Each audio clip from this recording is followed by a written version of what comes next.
পুষ্পসার প্রভাষক ইসলামী ইতিহাস ও সংস্কৃতি, মির্জাপুর সরকারি কলেজ, মির্জাপুর, টাঙ্গাইল।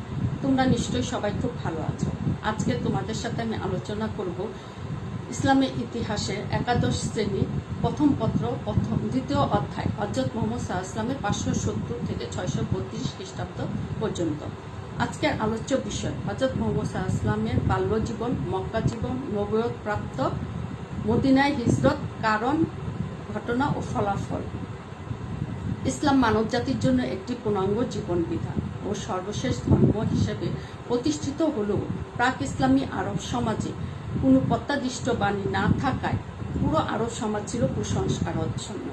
এই সময় আরবের আর্থসামাজিক, রাজনৈতিক ও ধর্মীয় কাঠামো ছিল চরমভাবে বিপর্যস্ত। এই মতো অবস্থায় নৈতিক অধঃপতিত আরবের শান্তি প্রতিষ্ঠা যখন অনিবার্য হয়ে পড়েছিল, ঠিক তখনই মানব মুক্তির দূত হিসেবে হযরত মুহাম্মদ সাল্লাল্লাহু আলাইহি ওয়াসাল্লামের আবির্ভাব ঘটেছিল। পিকে হিট্টি ভাষায় একজন মহান ধর্মীয় ও জাতীয় নেতার আবির্ভাবের জন্য ক্ষেত্র প্রস্তুত ছিল এবং মানুষও মনের দিক থেকে তাকে গ্রহণ করে নিতে প্রস্তুত ছিল। তিনি তৎকালীন কুসংস্কারাচ্ছন্ন আরববাসীদেরকে অন্ধবিশ্বাস ও পৌত্তলিকতা পরিহার করে ইসলামের ছায়াতলে এনে এক সুশৃঙ্খল জাতিতে পরিণত করেন। হযরত মুহাম্মদ সাল্লাল্লাহু আলাইহি ওয়াসাল্লামের বাল্য জীবন, মক্কা জীবন ও নবুয়ত প্রাপ্তি। জন্ম 570 খ্রিস্টাব্দে 29 আগস্ট 12 রবিউল আওয়াল রোজ সোমবার তিনি মক্কার কুরাইশ বংশে জন্মগ্রহণ করেন। তার পিতার নাম আব্দুল্লাহ এবং মাতার নাম বিবি আমিনা। তার জন্মের পূর্বে আব্দুল্লাহ মারা যান। তিনি তার দাদা আব্দুল মুতালিবের নিকট লালিত পালিত হন। আব্দুল মুতালিব তার নাম রাখেন মুহাম্মদ, অর্থাৎ উচ্চ প্রশংসিত, এবং মাতা বিবি আমিনা তার নাম রাখেন আহমদ, প্রশংসাকারী। সেই সময় আরবের কথা অনুযায়ী তিনি লালন পালন করেন তার দুধ মা হালিমা, এবং তায়েফে তিনি লালিত পালিত হন এবং ওখানে 5 বছর তিনি ওখানে শিক্ষা অর্জন করেন। বাল্যজীবন তার 5 বছর তায়েফে তিনি কাটান। ওই সময় তার একটি ঘটনা ঘটে। তখন জিবরাইলের মাধ্যমে তার বক্ষ বিদীর্ণ করে তার আত্মা পরিশুদ্ধ করে। ঐতিহাসিক স্যার উইলিয়াম মোর এবং ডক্টর কুক এই ঘটনাকে একটি মিগি এবং ভূতপ্রেত বলে বর্ণনা করেছেন, কিন্তু এই কথাগুলো ঠিক নয়, কারণ যে কোনো মহাপুরুষদের জীবনে এ ধরনের ঘটনা ঘটতে পারে। 5 বছর তায়েফে অবস্থান করার পর তিনি তার মাতা এবং দাদা আব্দুল মুতালিবের নিকট ফিরে আসেন, কিন্তু দুর্ভাগ্যবশত অতি অল্প সময়ের মধ্যে তার মাতা মারা যান এবং তার 2 বছর পরই তার দাদা আব্দুল মুতালিবও মারা যান। তখন দায়িত্ব এসে পড়ে তার চাচা আবু তালিবের নিকট। আবু তালিব তখন তাকে লালিত পালিত করেন, কিন্তু আবু তালিব ছিলেন একটু দরিদ্র। সেখানে মুহাম্মদকে একটু কষ্ট করতে হয়। সেখানে তিনি মাঠে মেষ পরিচালনা করতেন।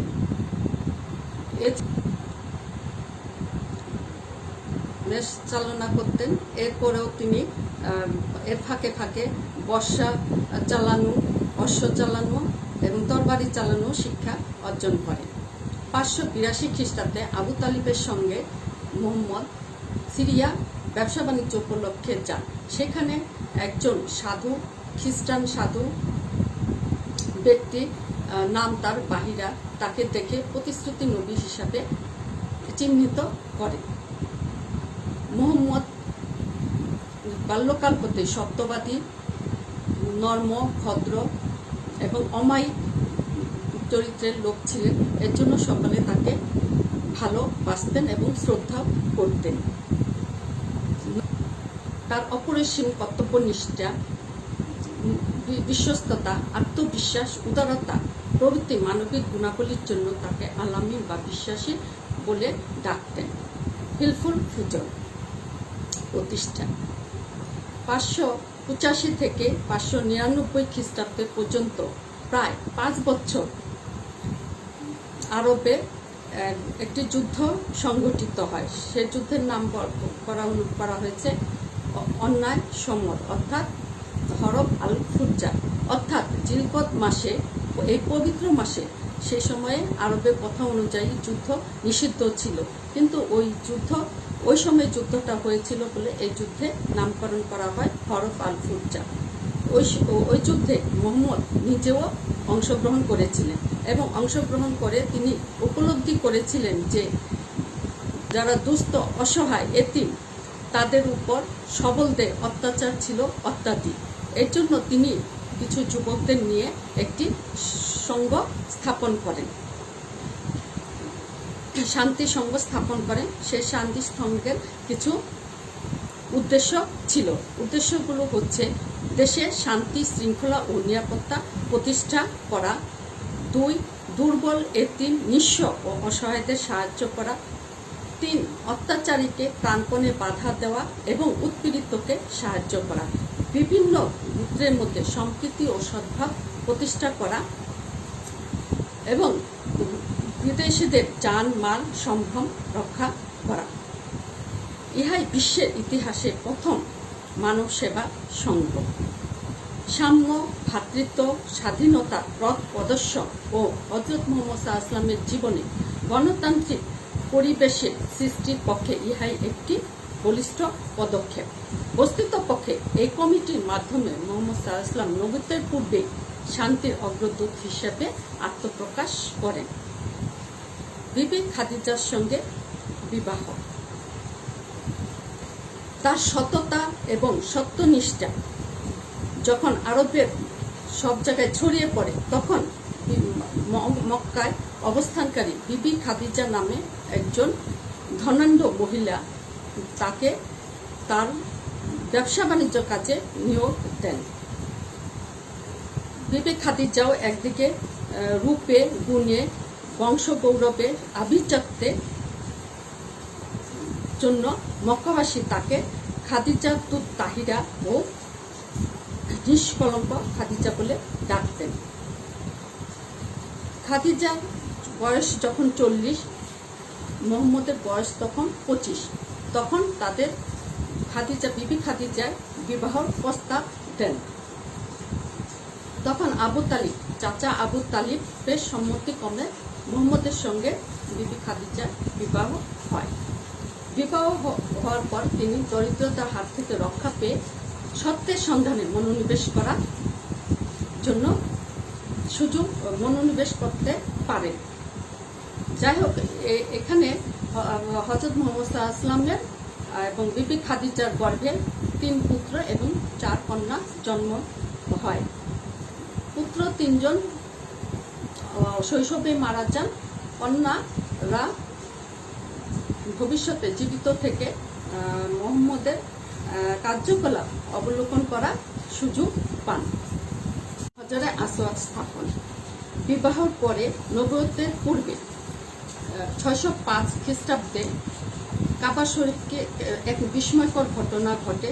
সেটা হচ্ছে যে হজরে আসওয়াদ স্থাপন, হজরে আসওয়াদ এবং কৃষ্ণ পাথরকে স্থাপনকে কেন্দ্র করে, অর্থাৎ এই সময়ে কাবা শরীফ, জীর্ণ কাবা শরীফ সংস্কার কাজ করেন।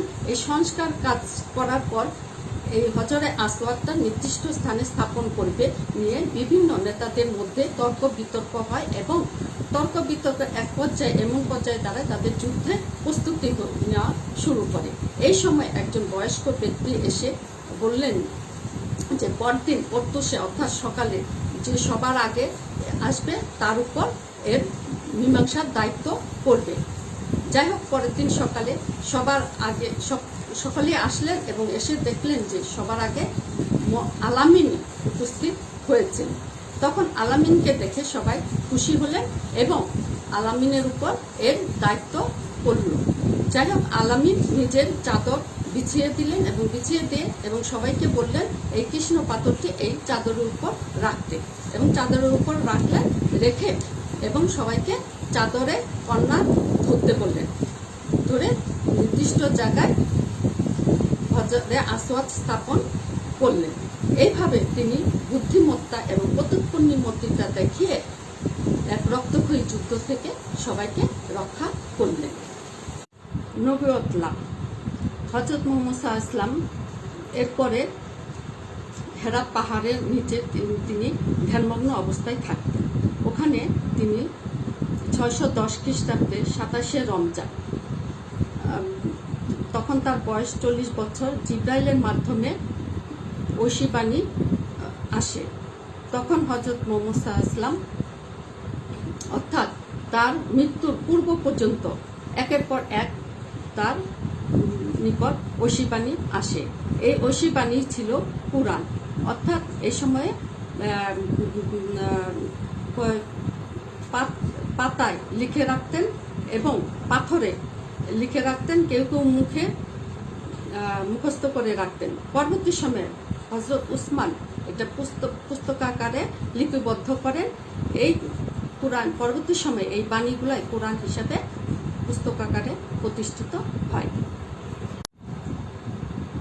নবুয়ত লাভের পর হযরত মুহাম্মদ সাল্লাল্লাহু আলাইহি ওয়াসাল্লাম তার কথা সর্বপ্রথম বিবি খাদিজা বিশ্বাস করেন এবং বালকদের মধ্যে আলী এবং আবু বকর বিশ্বাস করেন। এইভাবে ইসলাম বিভিন্ন জায়গায় বিভিন্ন জনকে বলতে শুরু করেন এক ঈশ্বরবাদের কথা, এক আল্লাহর কথা, কিন্তু অনেকে বিশ্বাস করে তার কথা গ্রহণ করেন। কিন্তু এর মধ্যে যখন আস্তে আস্তে ছড়িয়ে পড়ে তখন এই মুসলমানদের উপর অনেকে অত্যাচারিত হলে মুহাম্মদ আবিসিনিয়া গমন করেন এবং আবিসিনিয়া ইসলাম প্রচার করতে শুরু করেন।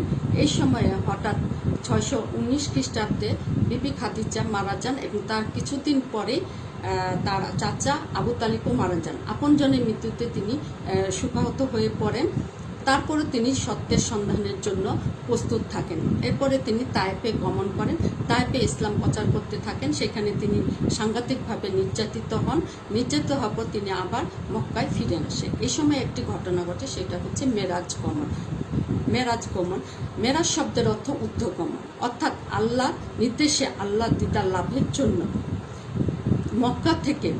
মক্কা থেকে জেরুজালেম হয়ে বুরাকে চড়ে 7 আসমান পাড়ি দিয়ে আল্লাহ দিদার লাভ করাকে বলা হয় ঊর্ধ্বগমন বা মিরাজ গমন।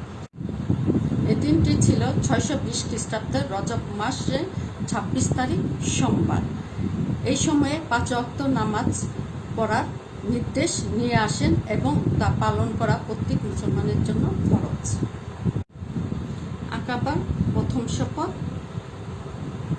মক্কায় যখন অত্যাচারিত হতে থাকে তখন মুহাম্মদ গোপনে ইসলাম প্রচার করার জন্য হজ মৌসুমে তীর্থযাত্রীরা যখন মক্কায় আসে তখন তিনি তাদেরকে গোপনে খাজরাজ গোত্রে 6 জন ব্যক্তি নিয়ে তিনি ইসলাম সম্বন্ধে বলেন এবং তারা স্বীকার করেন যে ইসলাম ধর্ম স্বীকার করেন এবং তারা ইয়াসরিবে গিয়ে অন্যজনকে ইসলামের কথা বলবে বলে স্বীকৃতি দেন এবং মদিনা আসার জন্য মুহাম্মদকে আমন্ত্রণ জানান। এটাই ছিল আকাবার প্রথম শপথ। দ্বিতীয় শপথ হচ্ছে 621 খ্রিস্টাব্দে। পরবর্তী বছর আউস এবং খাজরাজ গোত্রের 12 জন মুহাম্মদের সাথে দেখা করেন এবং ইসলাম স্বীকার করেন এবং তারাও স্বীকার করেন যে তারা সর্বোত্তকভাবে মুহাম্মদকে সাহায্য সহযোগিতা করবে। এটাই ছিল দ্বিতীয় শপথ। তৃতীয় শপথ হচ্ছে আকাবার শপথ হচ্ছে পরবর্তী বছর অর্থাৎ 622 খ্রিস্টাব্দে 73 জন পুরুষ এবং 2 জন মহিলা হযরত মুহাম্মদের সাথে সাক্ষাৎ করেন এবং ইসলাম গ্রহণ করেন। ইসলামে সর্বোত্তকভাবে সাহায্য সহযোগিতা করবে বলে তারা প্রতিশ্রুতিবদ্ধ হয় এবং মদিনায় আসার জন্য আমন্ত্রণ জানান। আকাবার শপথ অত্যন্ত গোপনীয় সাথে সম্পাদিত হলেও বিধর্মী কুরাইশরা মুসলমানদের গোপন সাক্ষাৎ ও ধর্ম প্রচারের কথা জানতে পারে। নবদীক্ষিত মুসলমানদের হযরত মুহাম্মদ সাল্লাল্লাহু আলাইহি ওয়াসাল্লাম ইয়াসরিবে ফিরে যেতে নির্দেশ দেন। মুসলমানদের উপর অত্যাচার শুরু হলে তারা দলে দলে বিভক্ত হয়ে ইয়াসরিবের দিকে যেতে লাগলেন। আবিসিনিয়া থেকে প্রত্যাগত 200 জন মুসলমানও ইয়াসরিবে আশ্রয় গ্রহণ করলেন। শুধুমাত্র হযরত মুহাম্মদ সাল্লাল্লাহু আলাইহি ওয়াসাল্লাম, আবু বকর এবং আলী মক্কায় অবস্থান করলেন। এই সময় বিধর্মীরা আবু জাহেলের নেতৃত্বে প্রত্যেক গোত্রের একজন করে নেতা নিয়ে একটি সংগঠন তৈরি করলেন হযরত মুহাম্মদ সাল্লাল্লাহু আলাইহি ওয়াসাল্লামকে হত্যা করার জন্য। এই সময় আল্লাহ তরফ থেকে একটা প্রত্যাদেশ বানিয়ে আসে। তখন হযরত মুহাম্মদ সাল্লাল্লাহু আলাইহি ওয়াসাল্লাম আলীকে তার বিছানায় শুয়ে আবু বকরকে সঙ্গে নিয়ে ইয়াসরিবের উদ্দেশ্যে রওনা হলেন। এখন তোমাদের সামনে আমি কিছু প্রশ্ন তুলে ধরব। হযরত মুহাম্মদ সাল্লাল্লাহু আলাইহি ওয়াসাল্লাম কত সালে জন্মগ্রহণ করেন? 570 খ্রিস্টাব্দে 29 আগস্ট 12 রবিউল আওয়াল সোমবার। তার পিতার নাম কি? তার পিতার নাম আব্দুল্লাহ। তার মাতার নাম কি? তার মাতার নাম বিবি আমিনা। তার দুধ মাতার নাম কি? হালিমা। হিলফুল ফুজল কত সালে প্রতিষ্ঠিত হয়? 595 খ্রিস্টাব্দে। হিলফুল ফুজল এর অর্থ কি? তো শান্তি সংঘ। হযরত মুহাম্মদ সাল্লাল্লাহু আলাইহি ওয়াসাল্লাম কত সালে নবুয়ত পেয়েছিলেন? 610 খ্রিস্টাব্দে তিনি নবুয়ত পান। তার তখন বয়স কত? হযরত মুহাম্মদ সাল্লাল্লাহু আলাইহি ওয়াসাল্লামের বয়স তখন কত ছিল? 40 বছর বয়স তখন ছিল। আজ এ পর্যন্ত। আগামী ক্লাসে আবার দেখা হবে। ধন্যবাদ।